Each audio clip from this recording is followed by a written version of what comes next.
So జీవాహారము నేనే అని యేసుక్రీస్తు ప్రభుల వారు ఈ మాట పలికిండు. దాని గురించి మనము తెలుసుకుందాం. ఈ మధ్యకాలంలో ఎప్పుడైతే ఈ కోవిడ్ స్టార్ట్ అయిందో, కోవిడ్ స్టార్ట్ అయినప్పటి నుండి ఆరంభమైంది ఆహారం యొక్క గొడవ. ఏంది? ఆహారం గురించిన గొడవ. ఏమని? కోవిడ్ వెళ్ళిపోవాలి అంటే, కోవిడ్ మనకు రావద్దు అంటే, లేకపోతే కోవిడ్ వచ్చినా మనము తట్టుకోగల శక్తి మనకు ఉండాలంటే మనకు మంచి ఇమ్యూనిటీ ఉండాలి. ఇమ్యూనిటీ ఉండాలంటే ఇమ్యూనిటీకి తగ్గ ఆహారం మనము తీసుకోవాలి అని చెప్పేసి మంచి హెల్త్ రెసిపీస్ అందరూ చెప్పిండ్రు. ఒకరేమో కషాయం గురించి చెప్పిండ్రు, బాగా వైరల్ అయింది. నిమ్మకాయ, తేనె, వేడి నీళ్ళు, ఇంకేంటేంటి పుదీనా, అది ఇది అల్లము అన్నీ మొత్తం. ఓకేనా? సో అదొకది. అదే కాకుండా ఆహారం గురించి, పౌష్టికాహారం తినండి, ప్రతిరోజు ఒక గుడ్డు తినండి, 2 గుడ్లు తినండి, ప్రోటీన్ బాగా తినండి, న్యూట్రిషన్ ఉండాలా, ఊరికే అన్నం తినకండి, రొట్టెలు తినండి కదా, షుగర్ మానేసేయండి, కూల్ డ్రింక్స్ మానేసేయండి, అది ఇది అని చెప్పేసి నానా రకములైన ఆహారం గురించిన ఒక revolution, food revolution, diet revolution అనొచ్చు. ఓకేనా? చాలా రెవల్యూషన్స్ వచ్చినాయి. ఓకేనా? ఇప్పుడు ఏఐ రెవల్యూషన్ అంటున్నారు, కానీ ఒక కోవిడ్ తీసుకొచ్చి ఒక ఫుడ్ రెవల్యూషన్, అంటే డయట్ రెవల్యూషన్ అని చెప్పొచ్చు. దాని గురించి వచ్చింది. ఒకప్పుడు ఈ ఈ ఏమంటారంటే కొన్ని ప్రొఫెషన్స్ ఉండే మన, అంటే ఒక మేబీ ఒక 40 years బ్యాక్ ఆర్ కొన్ని ఇయర్స్ బ్యాక్ చాలా ప్రొఫెషన్స్ ఉండే. కానీ ఒక 30 years నుంచి ఆర్ 20 years నుండి, ఐ డోంట్ నో ఎప్పటి నుండో, డైటీషియన్ అన్న ప్రొఫెషన్ కూడా వచ్చేసింది. డైటీషియన్ అంటే ఒక మంచి ఫుడ్, రైట్ ఫుడ్ని చెప్పే వాళ్ళు కూడా ఒక ప్రొఫెషన్ వచ్చేసింది. కాబట్టి ఆహారం గురించి ఆ విధమైన తలంపులు వస్తుంటాయి. నాకు ఎప్పుడైతే చిన్న జలుబు చేస్తుందో కనపడిన ప్రతి వారు ఏంటి, చిన్న పిల్లవాడి నుండి పెద్దల వరకు అందరు ఏంటిది సలహాలు ఇచ్చటోళ్ళే. మిరియాలు, పాలు, మిరియాలు ఎగిరిపోతుంది కదా అని చెప్పేసి చాలా విషయాలు చెప్తూ ఉంటారు. ఓకేనా? ఇవన్నీ ఆహారం గురించిన గొడవలు ఉన్నాయి. అయితే ఇవన్నీ ఉంటాయి కదా, మనం చాలాసార్లు కాన్సన్ట్రేషన్ చేస్తుంటాము. ఏంటంటే మన భౌతిక ఈ శరీరం ఏదైతుందో దీన్ని కాపాడుకోవాలా, దీనికి పొట్ట తగ్గాలా, ఫిట్గా ఉండాలా, మంచి ఎక్సర్సైజ్ చేయాలా, పరిగెత్తాలా, జిమ్కి వెళ్ళాలా, రన్నింగ్ చేయాలా, అవి ఇవి అని చెప్పేసి చాలా మనము మన శరీరాన్ని కాపాడుకునే పనిలో ఏమంటారు, కసరత్తు అంటారా దాన్ని, బాగా చేస్తుంటారు కొంతమంది. ఇక్కడ ఉన్నారు కసరత్తు చేసేవాళ్ళు. ఓకేనా? సో బాగా మనం అందరము చేస్తుంటాం ఏదో ఏదో. కొంతమంది చేయకున్నా కానీ తినడం అయితే మంచిగా తింటుంటాం. ఓకేనా? వదలం ఇక, మనం పక్కదాన్ని జస్టిస్ చేస్తుంటాం. అయితే నేను ఏమంటున్నా అంటే, ఇంతగా శ్రద్ధ తీసుకుంటామో అంతగా శ్రద్ధ తీసుకుంటాం, కానీ ఎంత శ్రద్ధ తీసుకున్నా కానీ జిమ్లో కూడా చాలామంది ఏమైపోయినారు, కసరత్తు చేసుకుంటేనే చనిపోయిన వాళ్ళు ఉన్నారా లేదా? మొన్న రీసెంట్గా ఒక 1 year ఏగోనో తెలియదు, కానీ ఒక కార్డియాలజిస్ట్ అంటే హార్ట్కి సంబంధించిన డాక్టర్, ఆయన కూడా చాలా పేషెంట్స్ని, రినౌండ్ డాక్టర్ అయిన చాలా పేషెంట్స్ని ఈ కార్డియాటిక్ డిసీజెస్ ఏవైతే వచ్చినాయో వాటిని రిజాల్వ్ చేసి ఆ పేషెంట్స్ని కాపాడడానికి చాలా మంచి ట్రీట్మెంట్ ఇచ్చిండు, మంచి ఆపరేషన్స్ చేసిండు, అన్నీ చేశాడు, సర్జరీస్ అవన్నీ. ఆయన కూడా ఏమంటారు హార్ట్ అటాక్తోనే చనిపోయాడు. కార్డియాలజిస్ట్ కూడా హార్ట్ అటాక్తోనే చనిపోయాడు. అంటే ఆయనకున్నంత జ్ఞానం హార్ట్ గురించి ఇంకెవ్వరికి ఉండదు, కానీ ఆయననే ఏమైపోయాడు. అయితే ఇక్కడ నేను ఏం చెప్తున్నానంటే, ఎంత కాపాడుకోవాలని ప్రయత్నం చేసినా కానీ ఒక సత్యం ఏంటంటే, దేవుడు ఏ సమయంలో అయితే బిడ్డ నీ టైం అయిపోయిందంటే మనము బ్యాగ్ సదురుకొని వెళ్ళాల్సిందే. ఓకేనా?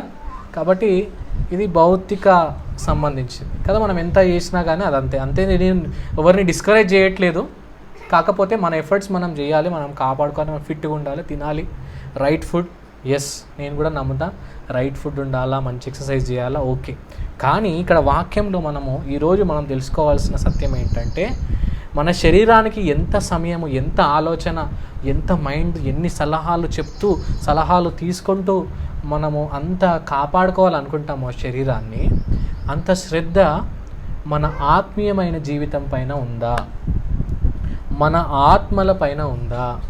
నా ఆత్మకు ఇటువంటి ఆహారం ఉండాలి, ఇటువంటి పానీయం ఉండాలి, ఇటువంటి ఎక్సర్సైజ్ ఉండాలి అని మనం ఆలోచించాం కదా. కాకపోతే ఈరోజు దేవుడి వాక్యం ద్వారా మనకు హెచ్చరిస్తున్నాడు.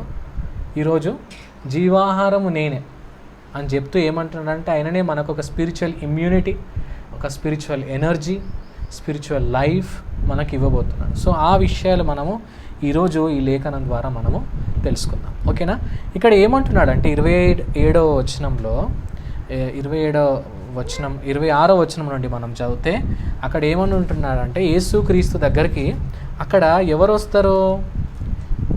యేసుక్రీస్తు దగ్గరికి అక్కడ ఎవరు వస్తున్నారంటే జనసమూహం వస్తారు. ఓకే, జనసమూహం వచ్చినప్పుడు మనము ఈ జనసమూహము మనము చూసాం కదా, వీళ్ళు 5,000 మందిలో ఉన్నవాళ్ళు.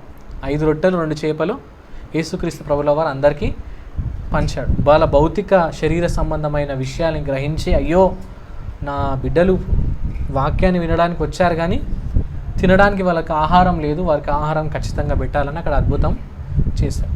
అక్కడ మనం చదువుకున్నాం ఏంటంటే, అక్కడే మంచిగా ఆహారాన్ని తిన్నారు కానీ ఏంది, దేవుణ్ణి గ్రహిస్తలేరు. అందుకే యేసుక్రీస్తు ప్రభుల వారు 26వ వచనంలో ఏమంటున్నాడు?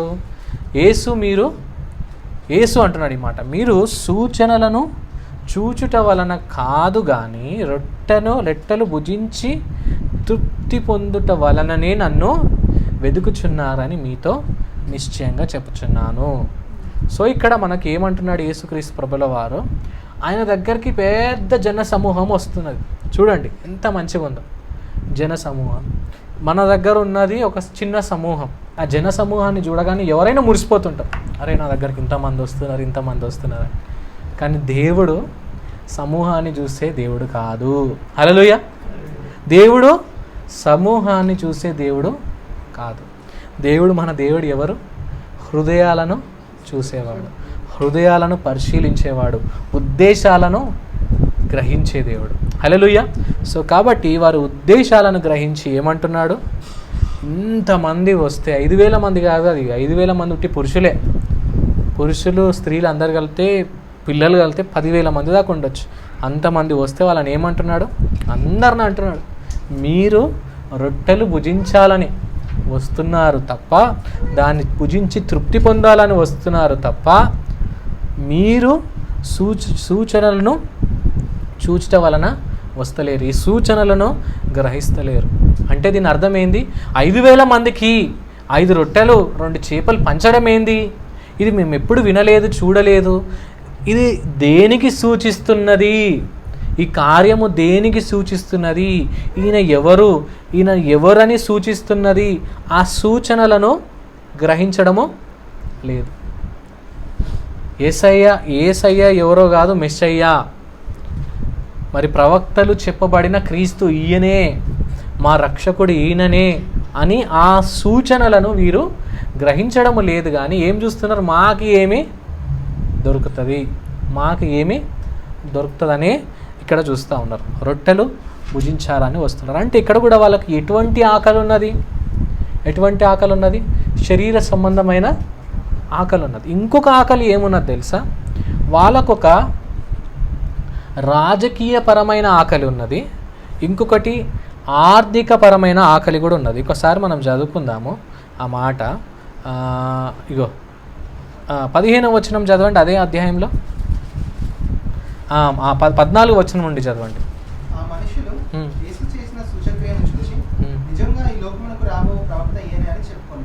రాజుగా చేయటకు వారు వచ్చి తను బలవంతంగా పట్టుకొని పోవచ్చున్నారని యేసు ఎరిగి మరలా కొండకు ఒంటరిగా వెళ్ళారు. చాలు. ఇక్కడ ఏం చేస్తున్నారు? ప్రవక్త అని గ్రహించి ఏమని ఈయననే అని చెప్పేసి వాళ్ళు తప్పుగా అర్థం చేసుకున్నారు. ఏమని అర్థం చేసుకున్నారు? ఈయననే రాజు, ప్రవక్త, ఇంకా ఈయననే రాజు, ఈయననే అని గ్రహించి ఏం చేశారు? ఆయనను రాజుగా చేద్దామని. ఎందుకు? అప్పట్లో ఉన్న రోమా ప్రభుత్వము అక్కడ పరిపాలించి వాళ్ళకు చాలా పన్నులు ఇస్తున్నారు. అందుకే మనం చూస్తాం జక్కయ్య, మత్తయి, చాలా నానా రకములైన ఈ ట్యాక్స్ కలెక్టర్స్ని మనం వాక్యంలో మనం చూస్తూ ఉన్నాం. వాళ్ళు చాలా ఇజ్రాయేల్ పైన చాలా పన్నును మరి అడుగుతూ ఉన్నారు, వసూలు చేస్తూ ఉన్నారు. అప్పుడు వీళ్ళు కట్టలేని పరిస్థితి, మంచిగా జీవించలేని పరిస్థితి. అరే మేము మంచిగా లేము ఇక్కడ, మాకు ఒక మంచి రాజు కావాలా అని ఆకలితో ఉన్నారు. ఏంది? ఒక మంచి రాజు కావాలా, మా ఆర్థిక పరిస్థితి మెరుగుపడడానికి, మా రాజకీయ భవిష్యత్తు, లేకపోతే మా దేశానికి ఒక మంచి రాజు కావాలని ఒక రాజకీయపరమైన ఆకలి, ఆర్థికపరమైన ఆకలి కూడా వాళ్ళకు ఉన్నది. ఓకేనా? ఏం ఆకలి ఉన్నాయి ఇప్పుడు వాళ్ళకు? ఒకటేమో శరీర సంబంధమైన ఆకలి. ఏంది? మంచి ఆహారం దొరుకుతుంది. ఏసీ దగ్గరికి పోతే ఏం దొరుకుతుంది? మా ఇంటికి పోతే ఏంటిది? వైట్ రైస్, ఆవకాయ పచ్చడా. ఇక్కడ ఏసీ దగ్గరికి వస్తే 5 రొట్టెలు, గుర్తుపెట్టుకోండి, 5 రొట్టెలు 2 చేపలు. మా అమ్మ వండినా కానీ ఏం పెడుతుంది? ఒక చేపను అందులో ఒక పీస్ వేస్తుంది. కానీ ఏసయ్య సమృద్ధిగా ఒక చేప అంటే చెప్తున్నా, మంచి సమృద్ధిగా తృప్తి పొందే అంతవరకు ఉన్నది వాక్యంలో. అంతే కదా? తృప్తిగా ఇష్టంగా తిన్నారని ఉంది, ఇంకేమని ఉంది? ఇష్టమైనంత అని ఒక మాట, తృప్తిగా తిన్నారని ఒక మాట. అంతగా ఆహారం దొరుకుతుంది. రెండవది, మంచి రాజు దొరికిండు మనకు అని బలవంతంగా రాజుగా ఆయన చేయబోయినారు. ఆర్థికంగా కూడా మెరుగైతామని ఉంది. సో ఈ విధమైన ఆకలి వీరిలో ఉంది. సో ఇప్పుడు కూడా మన జీవితంలో కూడా చూసుకుంటే, ఇప్పుడు ప్రస్తుతం ఎలక్షన్స్ జరుగుతున్నాయి కాబట్టి అందరికీ కూడా ఆకలి కనబడుతుంది. ఏం ఆకలి?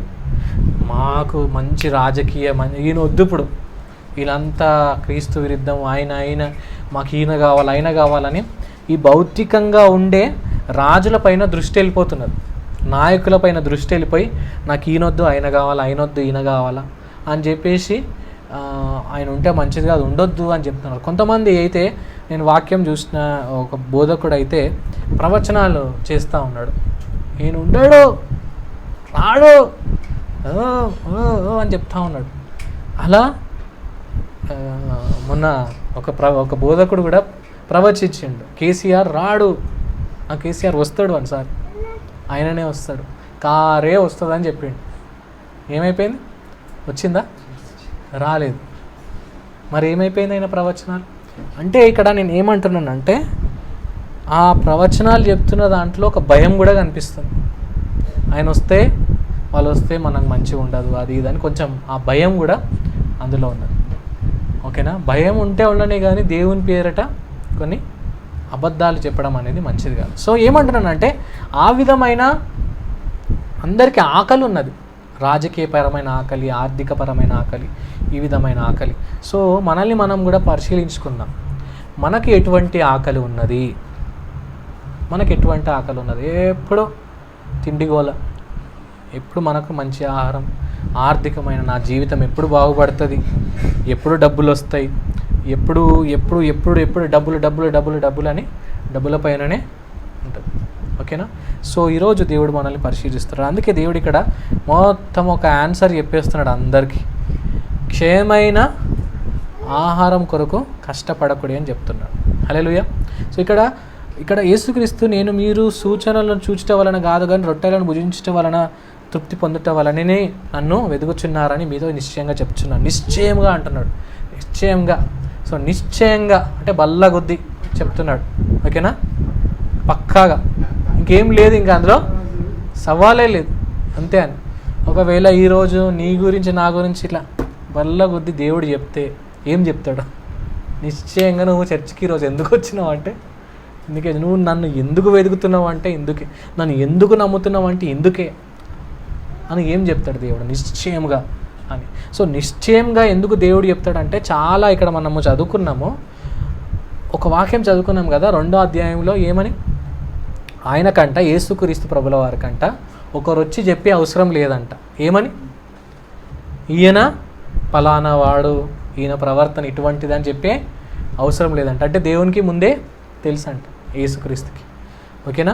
దాని తర్వాత ఏమంటున్నాడు? నతానియేలుని కలిసినప్పుడు ఏమన్నాడు యేసయ్య? నువ్వు అంజూరపు చెట్టు కింద ఉన్నప్పుడే నేను చూసినా అన్నాడు. నువ్వు ఇప్పుడు వచ్చినప్పుడు కాదు, నువ్వు అంజూరపు చెట్టు కింద ఉన్నప్పుడే నేను చూసిన. అంతగా దేవునికి తెలుసు. సమరయ స్త్రీతో అన్నాడు, ఏమన్నాడు? ఇప్పుడు ఉండేవాడు నీ భర్త కాదని చెప్పేసాడు. దేవునికి అన్నీ తెలుసు. ఓకేనా, the deepest, the darkest truths of you, of us, of me. Deepest ఇంకేంది, డార్కెస్ట్ ఇంకేంది, దాగి ఉన్న రహస్యాలు, అంధకారంలో ఉన్న సత్యాలు, అవన్నీ దేవునికి తెలుసు. దేవుడు ఎరిగినవాడు కాబట్టి ఆయన దగ్గర మనము నటించలేము. సో అక్కడ అవన్నీ నిశ్చయంగా చెప్తున్నాను చెప్పి ఏమంటున్నాడంటే వాళ్ళకొకటి ఒక మంచి అండర్స్టాండింగ్ ఇస్తున్నాడు. క్షయమైన ఆహారం కొరకు కష్టపడకుడి అని చెప్తున్నాడు. ఓకేనా, క్షయమైన ఆహారం కొరకు కష్టపడకండి, కానీ నిత్య జీవము కలుగజేయు అక్షయమైన ఆహారం కొరకే కష్టపడుడి. ఇది క్షయమైన ఆహారం ఎందుకు అవుతుంది? క్షయమైన ఆహారం ఎందుకు అవుతుంది? అది మనం ఇప్పుడు తింటాం, ఏదైనా ఆహారం తింటాం, ఏదైనా భుజిస్తాం. భుజించిన తర్వాత ఏమైపోతుంది? ఒక్క 4-5 గంటలు కాగానే ఏమవుతుంది? మళ్ళా ఆకలేస్తుంది, అమ్మా అంటాం ఇంట్లో కదా. మరలా మనం ఏం చేస్తామో అడుక్కుంటాం కదా ఇంట్లో, అమ్మ ఆహారం, ఆకలి అని ఏదో ఒకటి మొత్తానికి మనం చూస్తాం. అయితే ఇక్కడ మనం ఏం గ్రహిస్తున్నామంటే ప్రతి ఒక్క ఆహారం ఏమవుతుందంటే అది క్షయమైనది, అంతే కదా, అక్షయమైనది కాదు. కానీ మనం ఏం చేస్తున్నాం? అక్షయమైన ఆహారం కొరకే కష్టపడుతున్నామని వాక్యం సెలవిస్తూ ఉంది. హల్లెలూయా. సో ఇక్కడ ఏమంటున్నా? నిజమైన నిత్య జీవము కలుగజేయు అక్షయమైన ఆహారం కొరకు కష్టపడండి అని చెప్తున్నాడు. హల్లెలూయా. సో అక్షయమైన ఆహారం ఏంటిది? ఆ మనుష్య కుమారుడు దానిని మీకు ఇచ్చును, ఇందుకై తండ్రి అయిన దేవుడు ఆయనకు ఏంది ముద్ర వేసి ఉన్నాడని చెప్పాను. ఓకేనా. సో అది ఎవరిస్తారు? కుమారుడే మీకు ఇస్తాడు. ఆ తండ్రి ఆయనకు ఆ ముద్ర వేసి ఇచ్చాడని ఇక్కడ వాక్యం సెలవిస్తాం. మళ్ళీ మనం కమింగ్ బ్యాక్ టు 35th వర్స్కి వస్తాయి. ఇక్కడ ఏమంటున్నాడు? జీవాహారము నేనే అని చెప్తాం. హల్లెలూయా. సో జీవాహారము నేనే. సో క్షయమైన ఆహారం వచ్చేసి మనం రోజు తినే ఆహారం, అక్షయమైన ఆహారం వచ్చేసి ఏంటది? జీవాహారం. ఆ జీవాహారం ఎవరు? యేసే. అంటే ఇక్కడ యేసు ఏమంటున్నాడంటే నేను పెట్టే ఆహారం కొరకు మీరు వస్తున్నారు కానీ మీరు నా కోసం వస్తలేరు అంటున్నాడు. హల్లెలూయా. నా దగ్గర ఆశీర్వాదాలు పొందుకోవడానికి వస్తున్నారు కానీ ఆశీర్వాదానికి కర్త అయిన నా దగ్గరికి మీరు వస్తలేరు. నా దగ్గర మేలులు పొందుకోవడానికి వస్తున్నారు కానీ నన్ను ప్రేమించడానికి వస్తలేరు అని చెప్తా ఉన్నాడు. సో అది ఎంత బ్యూటిఫుల్గా ఉంది చూడండి, ఎంత అద్భుతంగా ఉంది చూడండి కదా. సో కాబట్టి దేవుడు అది చెప్తా ఉన్నాడు. అక్షయమైన ఆహారం అంటే ఎవరో కాదు, జీవాహారమైన యేసు. ఓకేనా. ఆయన యొద్దకు వచ్చేవాడు ఏమాత్రము ఆకలి కొన్నాడు. హల్లెలూయా. ఏమాత్రము ఆకలి కొన్నాడు అని అక్కడ బల్లగుద్ది వాళ్ళకు చెప్తా ఉన్నాడు. అక్కడ చెప్పిన తర్వాత ఏమంటున్నారు వాళ్ళు అక్కడ? మనం ఇంకా చదువుకుంటే ఇక్కడ మీరు సూచనలు గ్రహిస్తలేరు అని చెప్పిన తర్వాత అప్పుడు వారు ఏమంటున్నారు? మేము దేవుని క్రియలు జరిగించుటకు ఏమి చేయవలనని ఆయనను అడుగగా, మేము దేవుని క్రియలు జరిగించుటకు ఏమి చెయ్యవలనని ఆయనను అడగగా, ఇక్కడ చూడండి చాలా మంచి సత్యం ఈడ. ఓకేనా. ఇక్కడ కష్టపడండి, మీరు క్షయమైన ఆహారం కొరకు కష్టపడుతున్నారు కానీ అక్షయమైన ఆహారం కొరకు కష్టపడతలేరు, నా నిత్య జీవం కొరకు దాని గురించి మీరు ఆలోచిస్తలేరు అని యేసుక్రీస్తు చెప్పేసరికి వాళ్ళకు అర్థం కాకుండా ఇప్పుడు మేము ఏం చేయాలా అంటున్నారు. ఓకేనా. ఏమి చెయ్యగోరుతున్నావు అని అడుగుతున్నాడు. వినండి, చాలా శ్రద్ధగా వినండి, ఇది చాలా ఇంపార్టెంట్. ఎప్పుడు కానీ మన వాక్యం మనం వింటున్నప్పుడు 2 థింగ్స్ ఉన్నాయి. ఒకటి ఏమంటారంటే మారలిజం, ఇంకొకటి మోడలిజం అంటారు. మారలిజం అంటే ఎప్పుడు మీరు ఇది చేయండి, అది చేయండి, ఇది చేయొద్దు, అది చేయొద్దు అని యేసుక్రీస్తు ఎప్పుడు ఈ విధమైన మాటలు ఎక్కువ చెప్పలే. అది మంచిదే, దేవునికి విధేయత చూపించడము, దేవునికి విధేయత కనపరచడం చాలా మంచిది, అది కరెక్టే. కానీ ఆ విధేయత కనపరచాలంటే ఫస్ట్ ఏముండాలో దాని గురించి ఎక్కువ చెప్పిండి యేసయ్య. హల్లెలూయా. ఇక్కడ వీరు ఏమంటున్నారు? మేము ఏమి దేవుని క్రియలు జరిగించుటకు ఏమి చేయవలనని ఆయనను అడగగా యేసుక్రీస్తు ఒక అద్భుతమైన మాట చెప్తున్నాడు. ఏమంటున్నాడు? యేసు ఆయన పంపిన వాని యందు మీరు విశ్వాసం ఉంచుటయే దేవుని క్రియ అని వారితో చెప్పాను. హల్లెలూయా. ఇది మనం చేయవలసింది. ఏంది? ఏదో చేయడం కాదు. ఫస్ట్ ఏం చేయాలంటే ఆయనను మనము విశ్వసించాలి అంట, ఆయనను నమ్మాలంట. ఓకేనా? అందుకే ఇక్కడ జీవాహారము నేనే అని చెప్పి ఏమంటున్నాడు ఆ 35వ వచనంలో, జీవాహారము నేనే, నా యొద్దకు వచ్చువాడు ఏమాత్రం ఆకలి గొనడు, నాయందు విశ్వాసం ఉంచువాడు ఎప్పుడు దప్పిగొనడు. విశ్వాసం గురించి మాట్లాడండి ఇక్కడ. నాయందు విశ్వాసం ఉంచువాడు ఎప్పుడు దప్పిగొనడు. హల్లెలూయా. ఇక్కడ ఏదో చేయమంటలేడు. ఏం చేయమంటాడు? ప్రాముఖ్యంగా ఏదో ఇది చెయ్యి అది చెయ్యి అని ఒక పని చెప్పడం లేదు, కానీ ప్రాముఖ్యంగా విశ్వాసం ఉంచమని దేవుడు మనకు చెప్తున్నాడు. ఆయనను విశ్వసించాలి, ఆయనను మనం నమ్మాలా, ఆయనను మనం ప్రేమించాలి. ఇప్పుడు ఏమైపోతుంది? ఏదైనా క్రియ చేయగానే మళ్ళా మనం యేసుక్రీస్తు నుండి దృష్టి తొలగిపోయి ఏమైపోతుంది? ఆ పని పైన ఎక్కువ దృష్టి ఉంటుంది. అర్థమవుతుందా? ఈ మధ్యకాలంలో ఏమవుతుందంటే మినిస్ట్రీని బాగా ప్రేమిస్తున్నారు, సంఘాన్ని బాగా ప్రేమిస్తున్నారు, కానీ సంఘానికి శిరసైన ఆ పరిచర్యకు అప్పగించిన గొప్ప దేవుణ్ణి ప్రేమించడం లేదు. అర్థమవుతుందా? పరిచర్య అంటే ఇష్టం, అవుటింగ్ అంటే ఎవాంజలిజం, అవుట్రీచ్ అంటారే పోవచ్చు, exciting, interior village, remote village, wow వెళ్ళొచ్చు, లాంగ్ డ్రైవ్, అంతా ఫన్ ఉంటుంది, on the way we can sing some songs. Okay కదా? పోవచ్చు, అక్కడ పోతారే వాళ్ళు అక్కడ ఉంటారు, అట్లా ఉంటారు, ఇట్లుంటారు.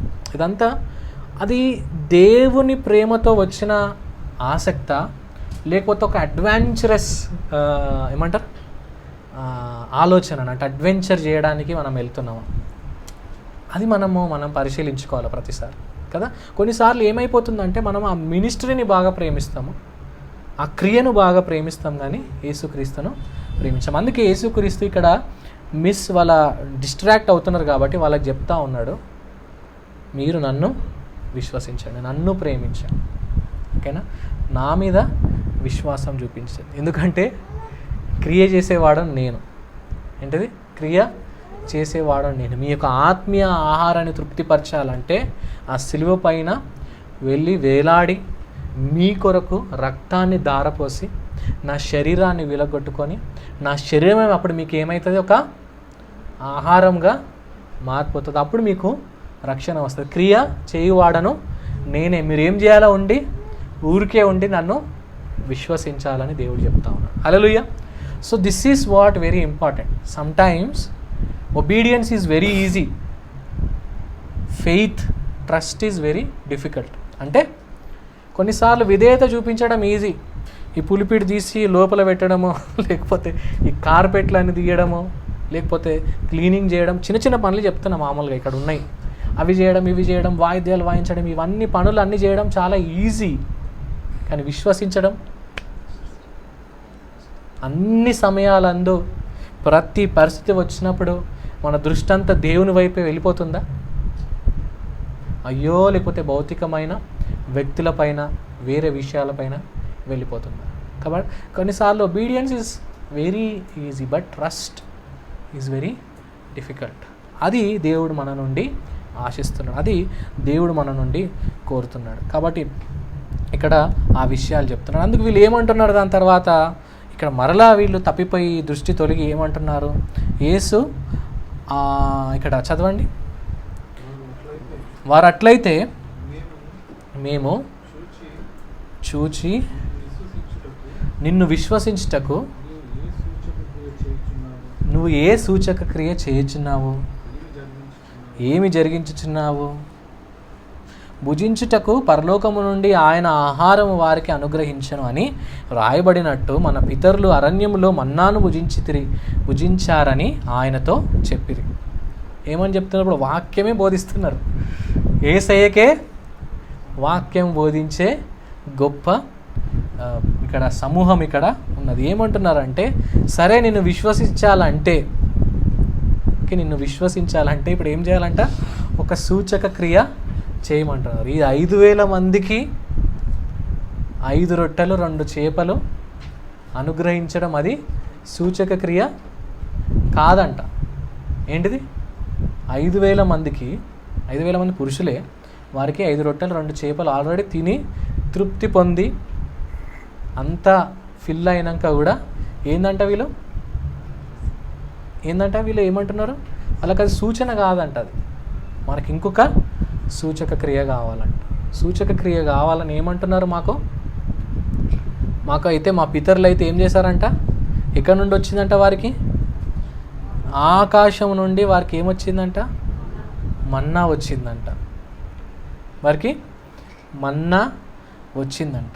కాబట్టి వాళ్ళు తిన్నారు, అట్లా మాకు కూడా ఏమన్నా చెయ్యండి అని యేసుక్రీస్తుకే వాక్యం బోధించి ఒక సలహా కూడా, మంచి ఫ్రీ అడ్వైస్ కూడా యేసయ్యకి ఇచ్చినారు.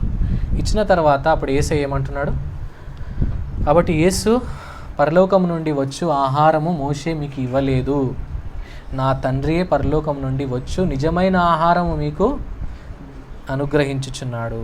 పరలోకం నుండి దిగివచ్చి లోకమునకు జీవమునిచ్చినది దేవుడు అనుగ్రహించు ఆహారమై ఉన్నదని మీతో నిశ్చయముగా చెప్పుచున్నానని వారితో చెప్పాను. కావున వారు, ప్రభువా ఈ ఆహారము ఎల్లప్పుడూ మాకు అనుగ్రహించు మనిది. అప్పుడు యేసు ఈ మాట అన్నాడు, నేనే జీవాహారం నేనే అని యేసుక్రీస్తు మాటలు చెప్పినట్టు మనం చదువుకున్నాం. సో ఇక్కడ మనం చూస్తున్నాం ఏమంటున్నారు వీళ్ళు, మాకు మన్నా వచ్చింది అంటున్నారు.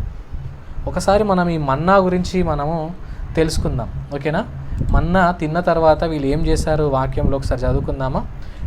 సంఖ్యాకాండము 11వ అధ్యాయము 4 నుండి 6 వచనం. మీ అందరికి ఒక ప్రశ్న, ఇది చదివిన తర్వాత అడుగుదాం. అంటే సంఖ్యాకాండము 11వ అధ్యాయము 4 నుంచి 6 వచనాలు చదువు. వారి మధ్యనున్న విస్తృత జనము మాంసాపేక్ష అధికంగా కనపరచగా ఇశ్రాయేలును మరలా ఏడ్చి, మాకెవరు మాంసం పెట్టెదను, ఐగుప్తులో మేము ఉచితంగా తినిన చేపలను, కీరకాయలను, దోసకాయలను, కురాకులను, ఉల్లిపాయలను, తెల్లగడ్డలను జ్ఞాపకంకు వచ్చుచున్నవి. ఇప్పుడు మా ప్రాణము సొమ్మసిల్లను. ఈ మన్నా కాక మా కనులేదుగా మరేమీ లేదని చెప్పుకోండి. ఆ మన్నా కొద్దిన గింజల వలె ఉండదు, చూపునకు అది బోనం వలె ఉండదు. చాలు.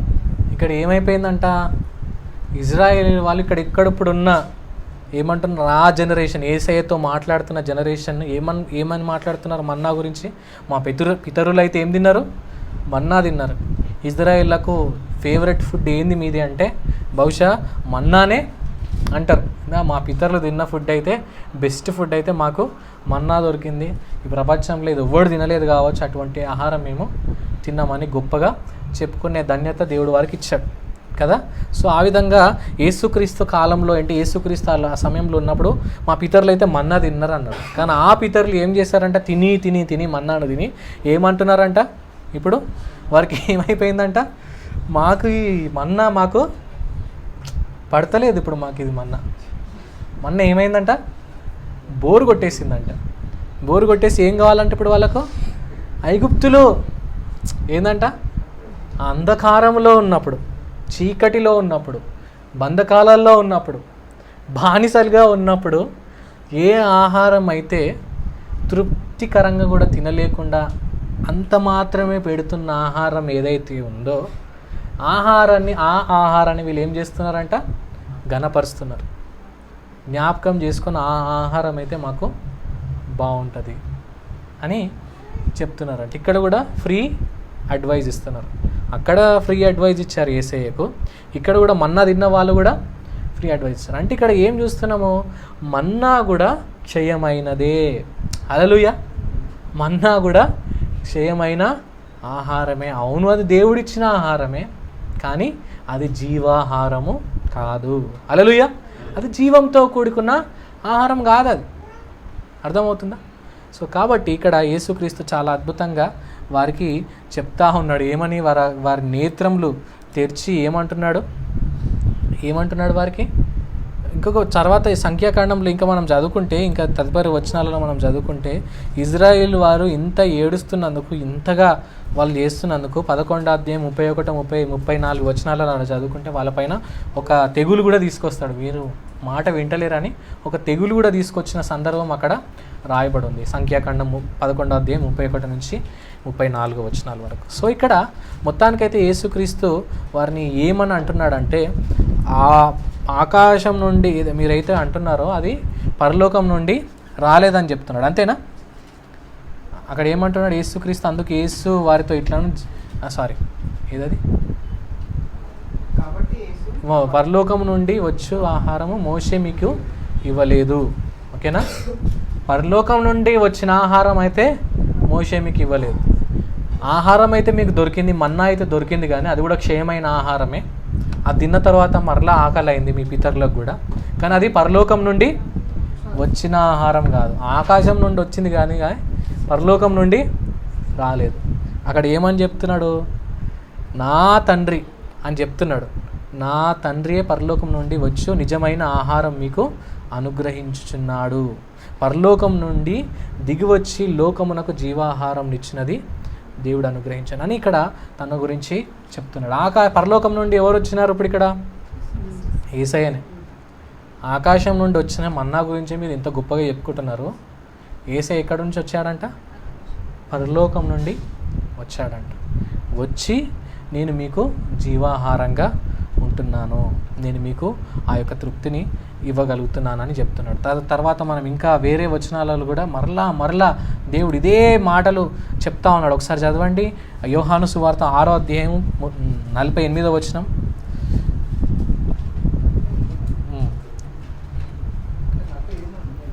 విశ్వసించువాడు నిత్య జీవం గలవాడు, జీవాహారము నేనే. నీ పితరులు అరణ్యంలో మన్నాను తినను చనిపోయి, దీనిని తినవాడు చావకున్నట్లు పరలోకం నుండి దిగి వచ్చిన ఆహారం ఇదే. చాలు. ఇక్కడ మనం ఏమంటున్నాడు? అక్కడ ఏమంటున్నాడు? మన్నా తిని ఏంటంట వాళ్ళు ఏం చేశారంట? వారు మరలా చనిపోయినారు. మొట్టమొదటిగా జీవాహారము వలన ఏముంటుందంట? తిన్నవాడు మరలా ఆకలి కొనడు. ఓకే, ఇది. దాని తర్వాత ఈ జీవాహారం అక్షయమైన జీవాహారము. ఇంకొకటి ఏంటంటే ఇది మన్నా కంటే శ్రేష్టమైన జీవాహారము. 4వదిగా ఇక్కడ ఏమని చెప్తున్నాడంటే 6వ అధ్యాయం 48వ వచనంలో ఈ జీవాహారం ఎటువంటిదంటే ఆ జీవాహారం వలన తింటే మరలా ఏందంట? చనిపోవడం ఉందా? మరలా చావడు అని ఉంది. హల్లెలూయా. మరలా చనిపోవడం అంట. హల్లెలూయా. మన దేవుడు ఎంత గొప్ప దేవుడు. దాని తర్వాత ఇంకొక వచనం చదవండి, యోహాను సువార్త 6వ అధ్యాయం 51వ వచనం.